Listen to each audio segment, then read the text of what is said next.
Women can really struggle with an all or nothing mentality when it comes to foods. The problem is that they categorize foods as good or bad. So the chocolate's bad, the burgers are bad, the lollies are bad, salads are good, protein shakes are good. And while some things are better than others, they all deserve a place in your diet. You need to have the good and the bad foods, as I don't like them to be called like that, in order for us to have a balanced diet and not experience deprivation mindset. The problem comes in when people try and go too far one side and they're trying to eat too many good foods. They're trying to cut all the sugar out, cut alcohol out, trying to not socialize. They're cutting out the nibbles and the cheese platters, all the things that we ultimately love. They try and cut it out and they feel so deprived that they end up binging. Now, the problem there is the relationship with food. It's not that cheese and crackers or the occasional chocolate that splurge on the burger is a bad thing. You should be having those things because they make you feel mentally sane and keep you balanced. But the problem is that you can either go one way or the other. People are either trying to go too hard and be too good. They step off the wagon and they just let it all slide. Now, the thing to note here is that there's a difference between impulse choices and conscious food choices. And that's what you need to identify, whether you're making impulse choices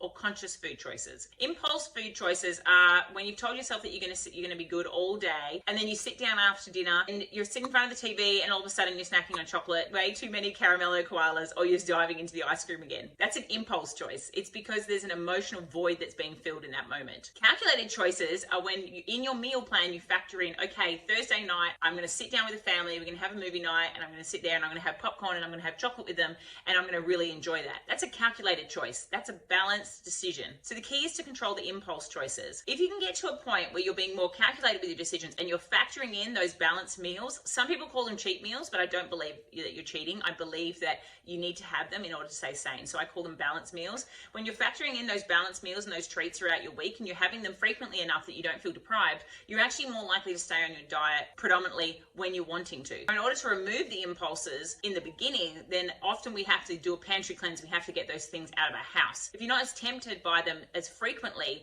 then you won't eat them. Now, a lot of those temptations actually occur when they're locational temptations. So it's like you're standing in an environment, every time you stand in a certain spot in your kitchen, you snack on cheese, or every time you sit on the couch, you eat chocolate, or every time you lay in bed, you have the association that you have ice cream. It's a location trigger. Rather than actually wanting it in that moment, it's just an impulse and a habit that you've created that every time you're in that spot, that's what you want, and then your body expects it and your mind creates a craving for it. So what's a good idea is every Sunday night, if you can remove those temptations from your house, and when you can complete your meal plan, be decisive about, okay, when am I going to factor in those balanced meals? When am I going to have the chocolate? When am I going to have that bad burger? When am I going to treat myself to those foods so I don't feel deprived? How frequently does it have to occur so that I'm happy to eat healthy in between? And then what you'll find is by removing those temptations and changing that environmental influence of that impulse that's occurring in that moment, you're naturally better to stay on track. And also you always know it's only ever going to be 2 or 3 days until you get that treat again. This approach completely changes your relationship with food. All of a sudden you're in control and you're making conscious choices about when you're going to eat those foods rather than being impulsive